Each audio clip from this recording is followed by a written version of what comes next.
Mga kaibigan, magandang gabi po. At sa pagkakataong ito po, mayroon pong video na kumakalat ngayon sa Facebook na may kinalaman doon sa bishop ng CUC. Pakinggan natin.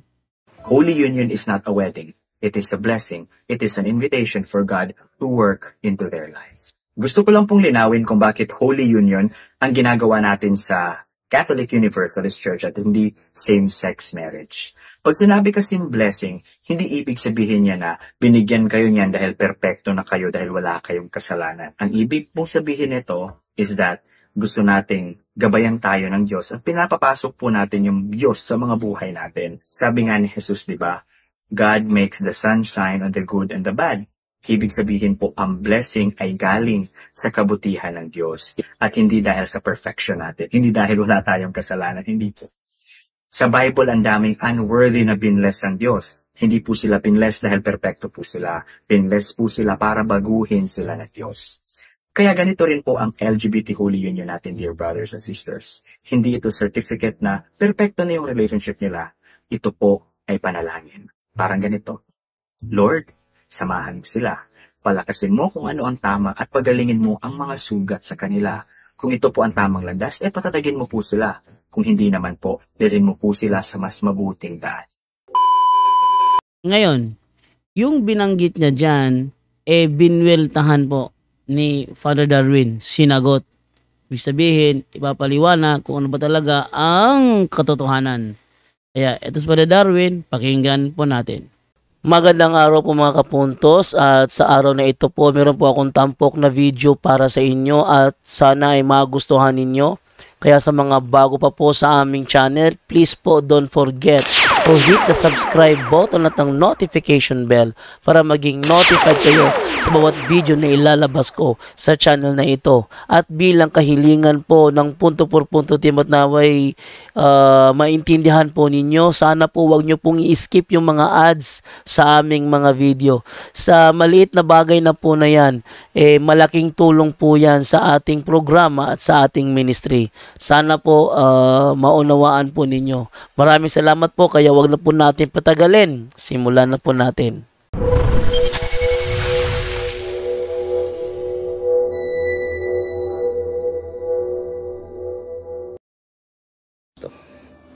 Pasensya mga kapatid, naputol. So, balik tayo mga kapatid, no? So, hintay muna tayo sa mga kapatid na naputol bigla, no? So, pasensya na po kayo, and then, itatakol natin, sasagutin natin itong isang obispo na tinatawag yung blessing niya sa mga same-sex, pero hindi daw yun same-sex marriage. Yan po ay blessing lang.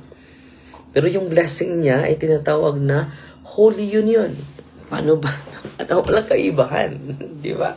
Yung wedding is a Holy Union po yun. So, mag-ingat po tayo, no? Dahil marami sa ating mga kapatid na nagtuturo ng naaayon lang sa kanilang personal na interpretasyon sa banal na kasulatan. Isa po itong obispo, mga kapatid. At i-play ko muli dahil naputol tayo sa ating naputol tayo dahil sa ating internet. Okay? Ipakita ko sa inyo yung kanyang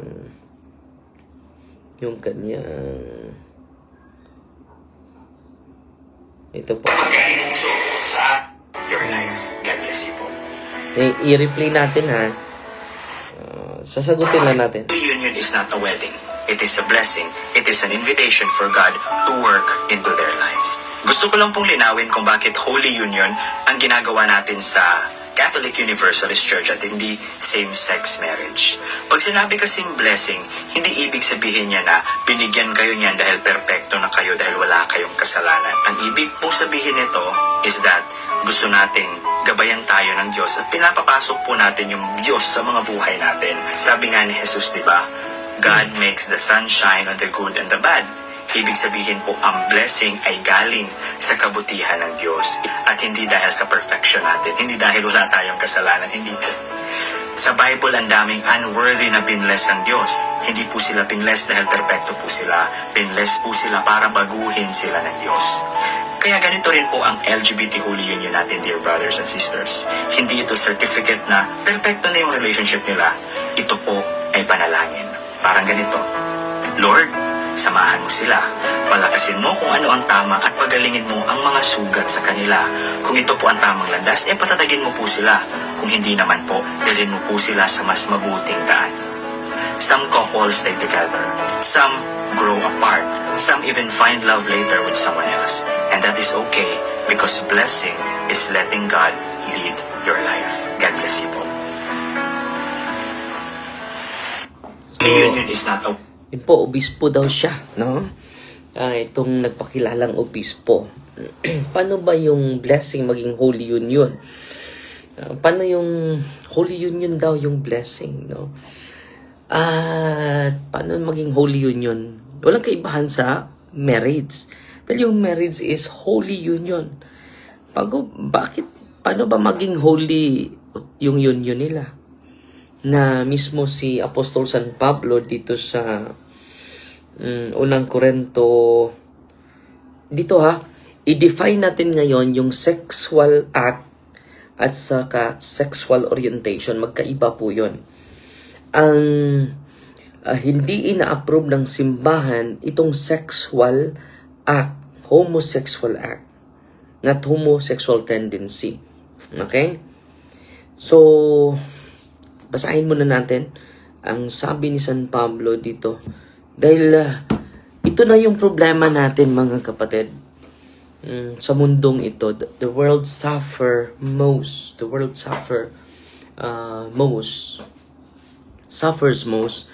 Nining gitawag matud pa ni sabi ni Pope Benedict, itong tinatawag na dictatorship of individualism. Anong sabi ni Pope Benedict? Dictatorship of individualism. No, lahat ng opinion natin ay naging tama. So, yan ang gusto mo, okay lang yan, sabi niya, no? Pero punta tayo kung dapat may objective truth. Hindi yung personal opinion. Magkagulo tayo. Kaya nga bumaba si Kristo sa mundo para magbigay sa atin ng aral.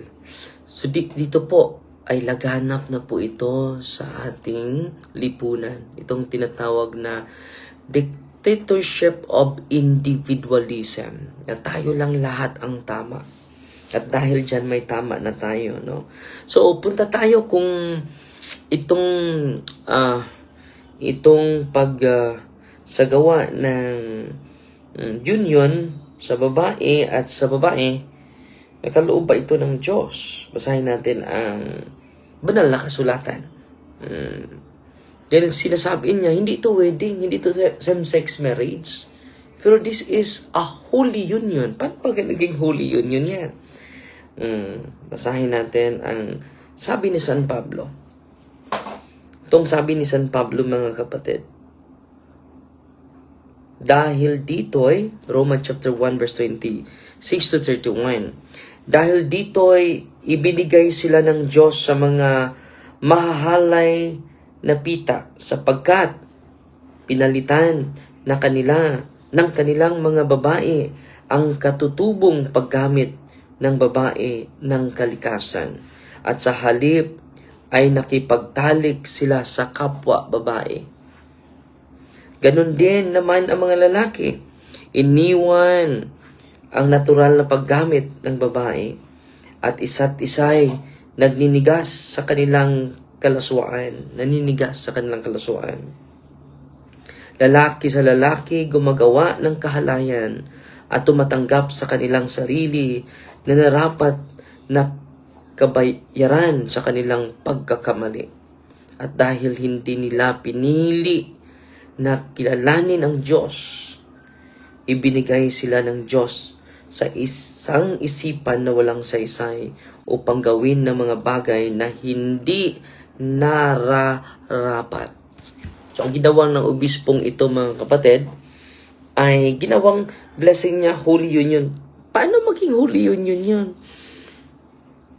Ano yung komento mo ni Apostol San Pablo? Paano maging Holy Union yung blessing mo? Walang kaibahan sa kasal o marriage. Pero, just a play of words, mga kapatid, para to justify our sinfulness. To justify our sin. Tanggapin na lang natin, nagkasala tayo. Period. No? Bakit tawagin mo pang Holy Union? Saan ba mababasa sa Biblia? Bishop, anong pangalan ng Lagumbay? Saan ba mababasa sa Biblia na yung lalaki at lalaki na magsasama, Holy Union yun? Saan? Sabi ni San Pablo, upang gawin ang mga bagay na hindi nararapat. Ano sabi ni San Pablo? Napuno sila ng lahat ng uri ng kawalan ng katuwiran, kahalayan, kasamaan, kasakiman, kasamaan ng loob, puno ng inggit, pagpatay, tampuhan, paglilinlang, pagnanakay, o sisero, salawayan, mapaglibak, kaaway ng Diyos. So, ito po. Hindi po ina-approve ng simbahan ito, yung blessing niya daw ay Holy Union. Paano maging Holy Union yan? Malinaw na malinaw. Sabi ni San Pablo, hindi po ito personal opinion ka. Hindi ito black and white si San Pablo Black and white si San Pablo dito. At sa halip ay nagkipagtalik sa kapwa babae, sa kapwa lalaki. Anong sabi niya dito? Upang gawin ang mga bagay na hindi nararapat. So, punta naman tayo sa unang Korinto. Alam niyo mga kapatid, nagkasala pa tayo, i-justify pa natin yung kasalanan natin. Grabe naman. So, marami doon sa i-distinguish natin dito sa official simbahan na the homosexual act and the homosexual orientation. Magkaiba po yun.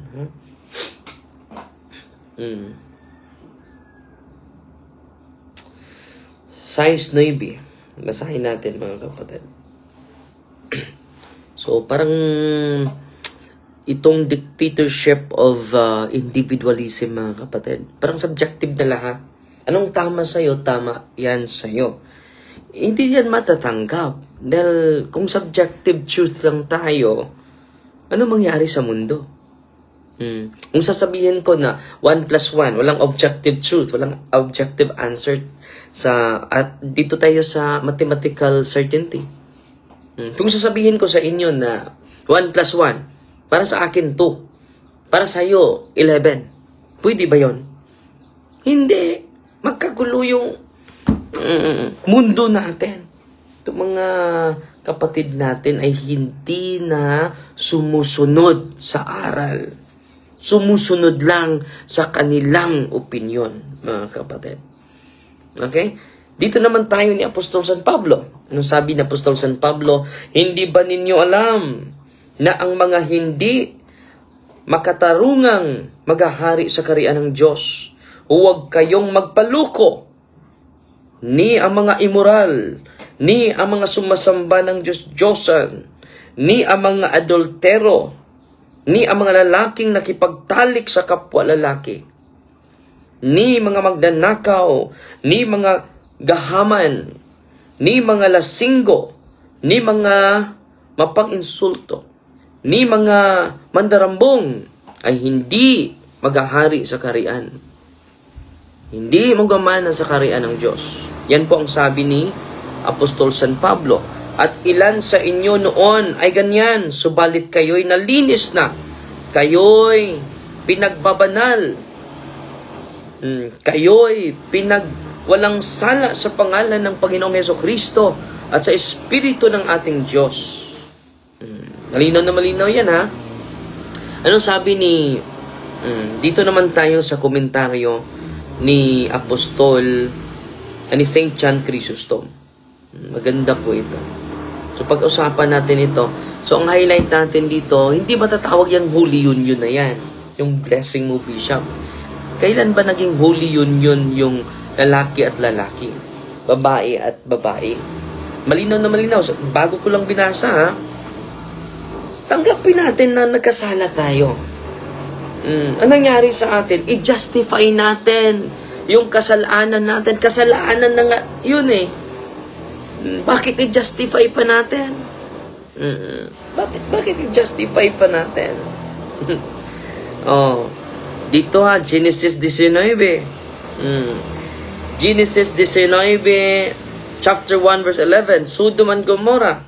The men of Sodom attempted to abuse Lot's guests, often interpreted as condemnation of sexual immorality, particularly male sexual assault.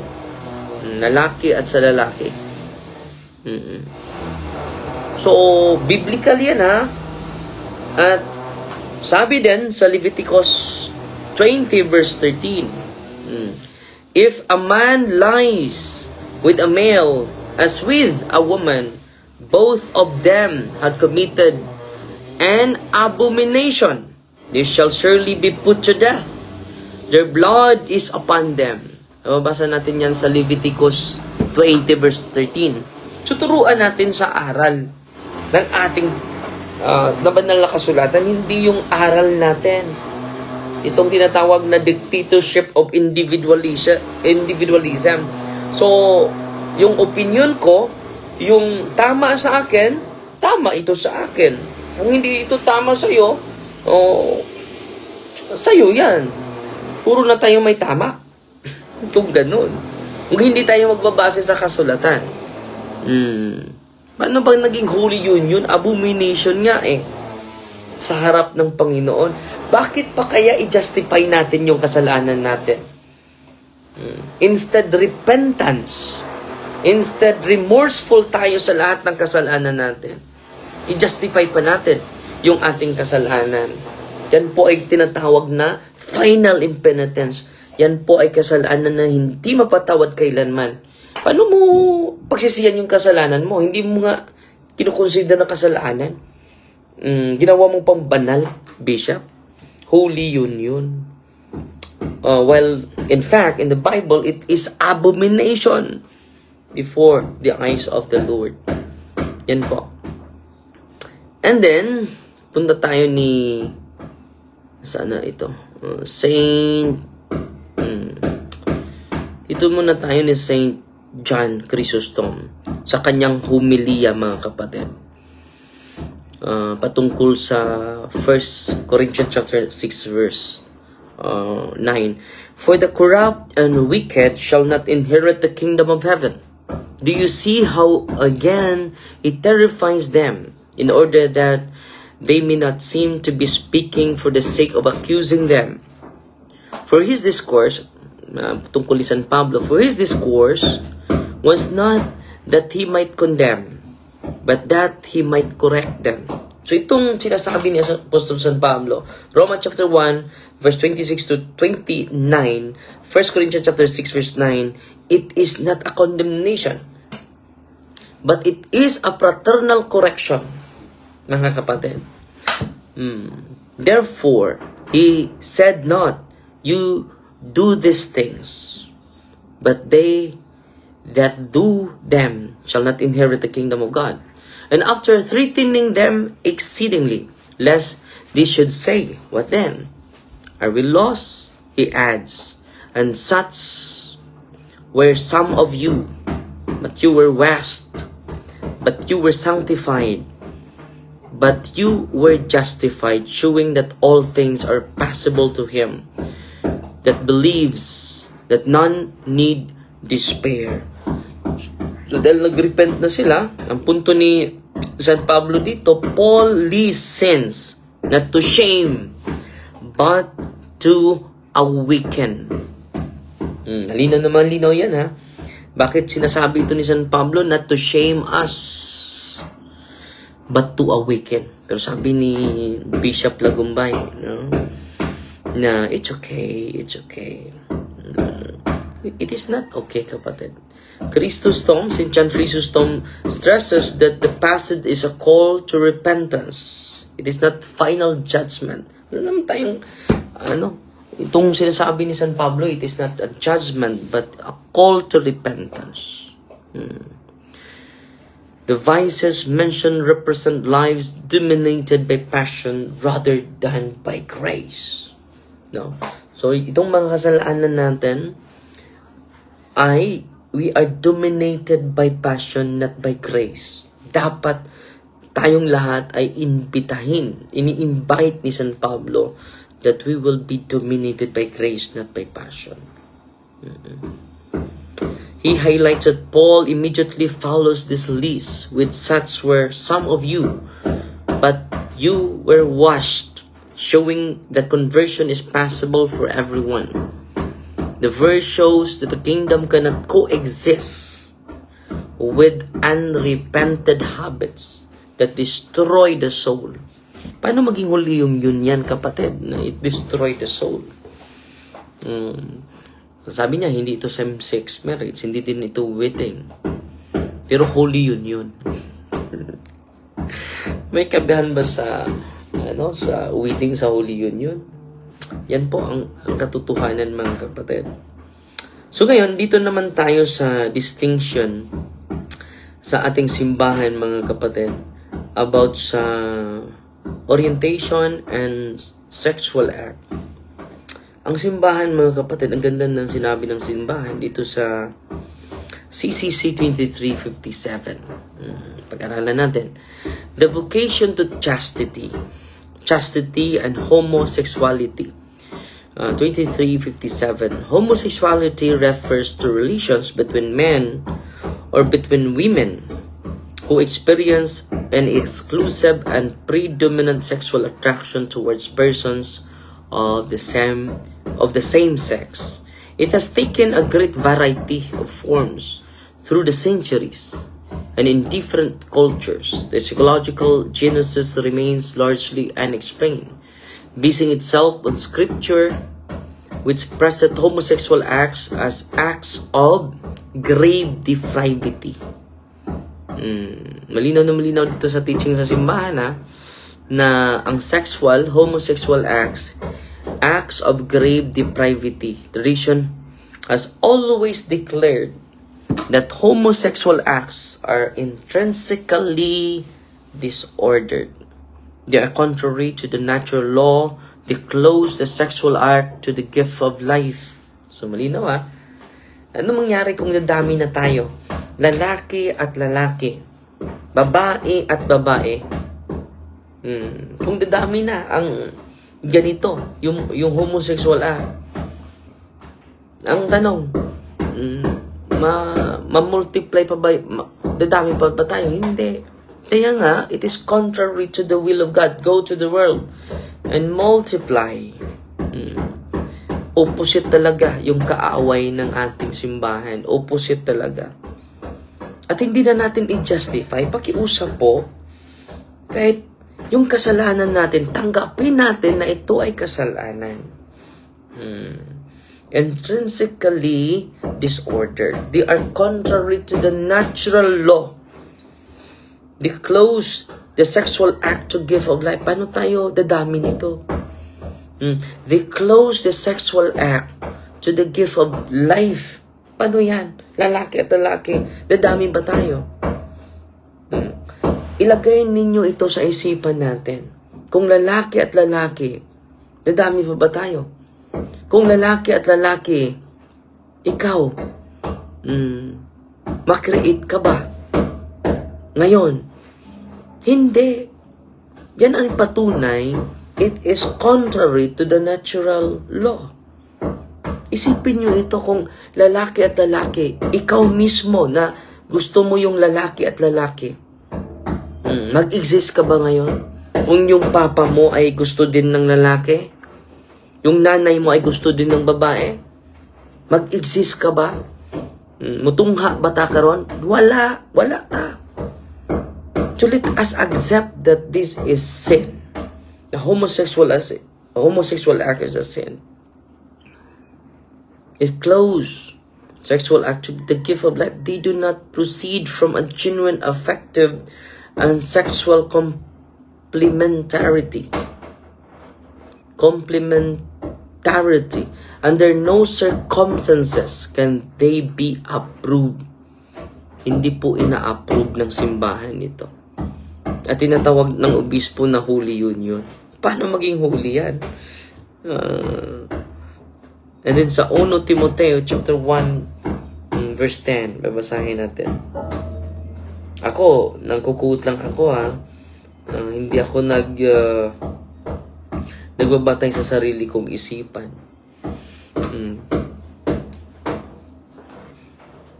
Pero padre, mauman joy ginapitik sa mong kasing-kasing, no? So let us base on truth, not on feeling. So, no?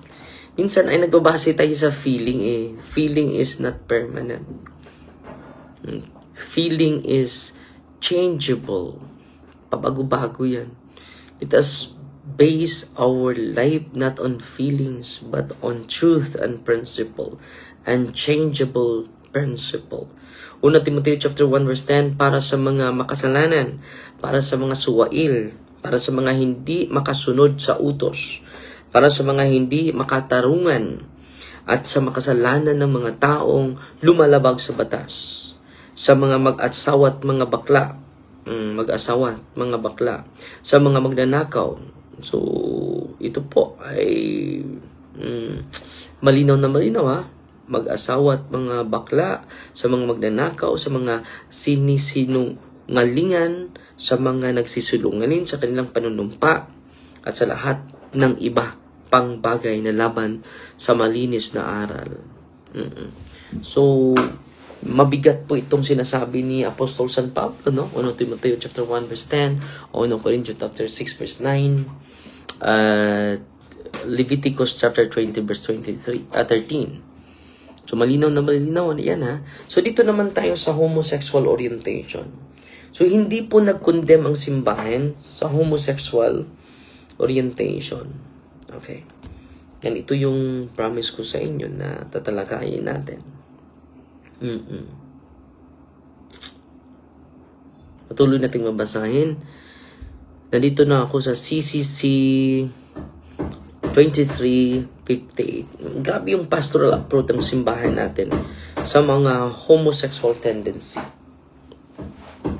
The number of men and women who have deep-seated homosexual tendency is not negligible. This inclination, which is objectively disordered, constitutes for most of them a trial. They must be accepted with respect, compassion, and sensitivity. Every sign of unjust discrimination in their regard should be avoided. So dito mga kapatid, anong gusto ng simbahan? Sasamahan natin. Kaya nga si Pope Francis ay sinasamahan niya. At yung mga nandyan yan sa nandyan yan sa Catechism of the Catholic Church.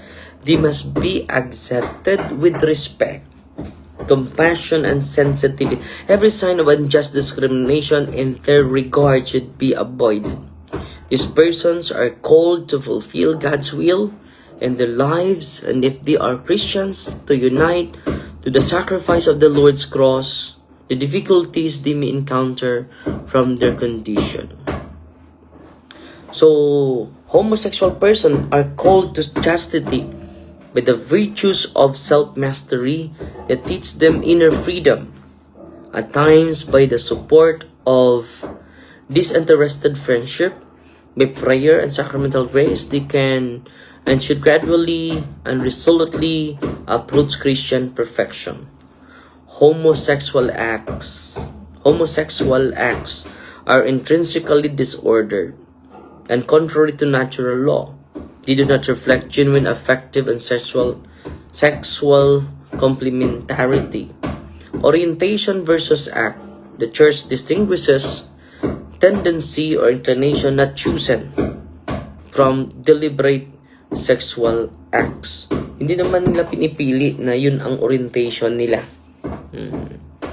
So, ang tinasabi lang ng simbahan, ang sexual acts lang yung intrinsically disordered. pastoral care ng simbahan, persons with homosexual tendencies must be treated with respect. So, puno tayo ng respeto, no?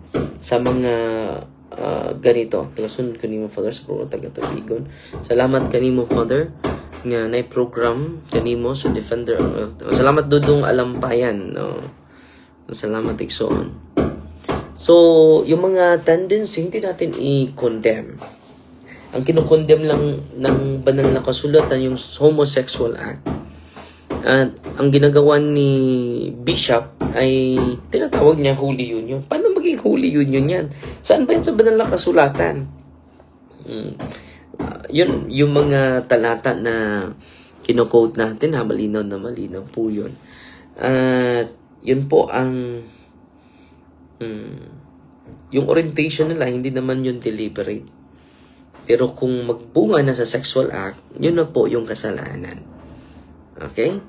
At sana po ay nakapagbigay tayo ng kaunting enlightenment sa inyong lahat, mga kapatid. At pag-ibig at kapayapaan ni Kristo lagi maghari sa puso at isipan natin. So, greeting lang tayo ni Brother Luis. Kita tayo, Brother Luis, this coming February, no? Sasama tayo, ha? At meron tayong pilgrimage sa Divine Mercy this coming February. Divine Mercy and sa Santo Niño de Praga. Kasama natin ang Daguhoy Travel Agency this coming February. So, pinupost ko na po yun, no? So, mayong hapon, Father, watching from Lubok, si Nance Esquelio. So, yun po, mga kapatid, mag-ingat po tayo, ha? Sa mga grupo, itong tinatawag ni Pope Francis, Pope Benedict na dictatorship.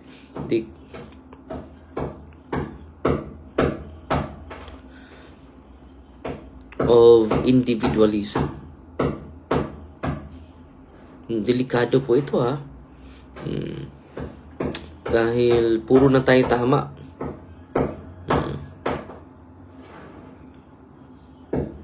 Delikado po ito, ha? No. Dictatorship of individualism. More precisely, he used the phrase dictatorship of relativism. We are building a dictatorship of relativism or individualism does not recognize anything as definitive and whose ultimate goal consists solely of one's own ego and desires. So ano ito, mga kapatid? Yung katotohanan ay sa atin lang gusto. Ito nangyari ni Bishop, yung grupo niya, Universal Catholic. So, sinasagot lang natin ito dahil yung katotohanan ay hindi po relative. Pero sa dictatorship of relativism, of individualism, the truth becomes subjective or relative. There's no stable ground for morality or meaning. Delikado po yun. Delikado. Kung sa akin ay 1 plus 1 is 2, at sa iyo 1 plus 1 is 11, puro tama yun. May tama na tayo. Delikado po. So, in that context, things like marriage, moral norms, human dignity, social justice, laws, their firm foundation. Wala na po tayong firm foundation. They become negotiable or disposable. Delikado, no? The ego and desire become ultimate standard. So, nangyari sa kanila, yung ego nila at yung desire nila become the ultimate standard. Yun talaga yung feeling ko, eh. Instead of being guided by God, reason, or objective moral law, people begin to live what feels good, what satisfies their desire and self-interest. Ito nangyari sa kanila. This leads to individualism, isolation, and fragmentation rather than community, solidarity, and truth. So, mangyari sa atin, this leads to individualism. So, isolation, fragmentation, rather than to establish a strong community, no? Solidarity and truth. Ano mangyari dito? Ano yung social consequences? Pope Benedict urged, this relativism undermines true humanism. Humanity become reduced to subjective self-interest rather than persons rooted in truth, dignity, and transcendence. Communities, families, societies risk disintegration because shared values are lost, replaced by whatever works for me. Basta nag-work ito sa akin, okay lang. Para sa'yo, okay lang din. No? Aho-aho, tani. Dictatorship of relativism or dictatorship of individualism. So yan po ang sagot natin. Komento natin. Nilagpadala sa atin. Ginagawa ko lang ng video para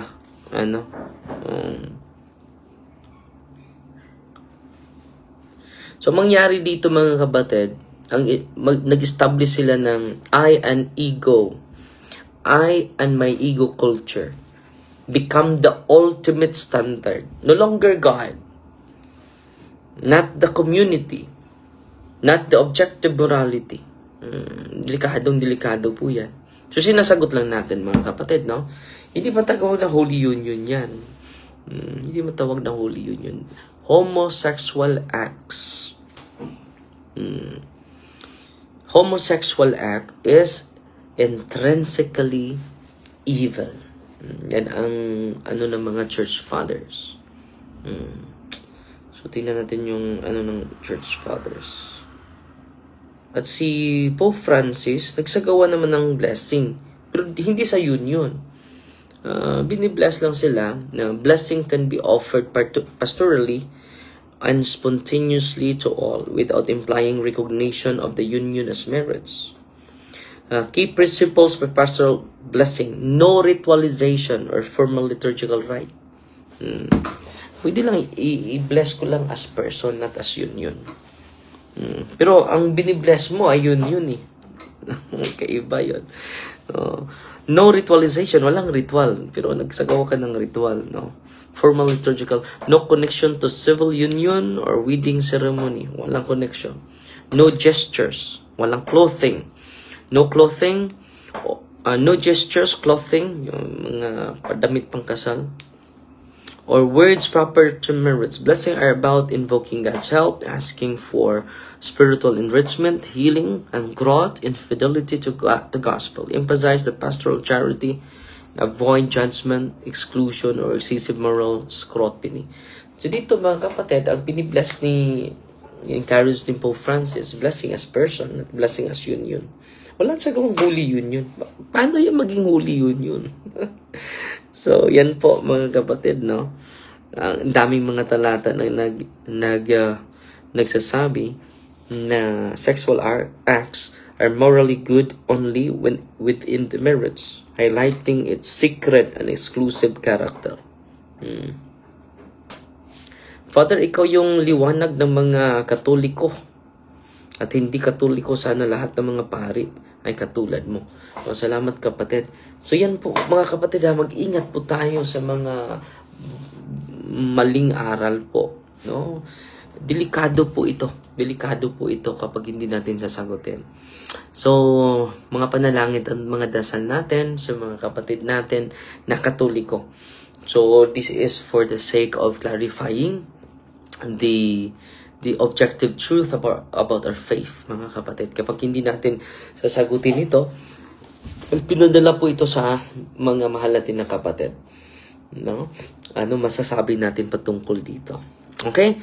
So, Fighting Maria, Tatak FD with a humble heart. At sana po ay natuto tayo sa mga teaching ng simbahan. Hindi po sa teaching ni Father Darwin. Wala po akong teaching. The only magisterium, the only teacher that we have is the church, the mother church. Kaya nag-ano ko ng catechism of the Catholic Church. Nag-quote ako ng mga catechism, nag-quote ako ng mga church fathers at mga santo pampa natin para mag-guided po tayo. Okay? In the name of the Father, and of the Son, and of the Holy Spirit, Amen. Our Father, who art in heaven, hallowed be thy name, the kingdom come. Thy will be done on earth as it is in heaven. Give us this day a deliverance, and forgive us our trespasses, as we forgive those who trespass against us. And lead us not into temptation, but deliver us from evil. Amen. Hail Mary, full of grace, the Lord is with you. Blessed are you among women, and blessed is the fruit of the womb, Jesus. Holy Mary, Mother of God, pray for us sinners, now at the hour for death. Amen. Glory to the Father, to the Son, and to the Holy Spirit, to us in the beginning, is now, and never shall be, world without end. Amen. In the name of the Father, the Son, and the Holy Spirit. Amen. Angel of God, my guardian dear, to whom God's love commits me here, ever this day be at my side, to light and guard, to rule and guide. Amen. Father, the Son, the Holy Spirit. Amen. So marami pa akong ginagawa, mga kapatid. Meron akong talk sa December, dito lang sa Bohol, December 5, December 8, 9, 10. Dito lang sa Bohol.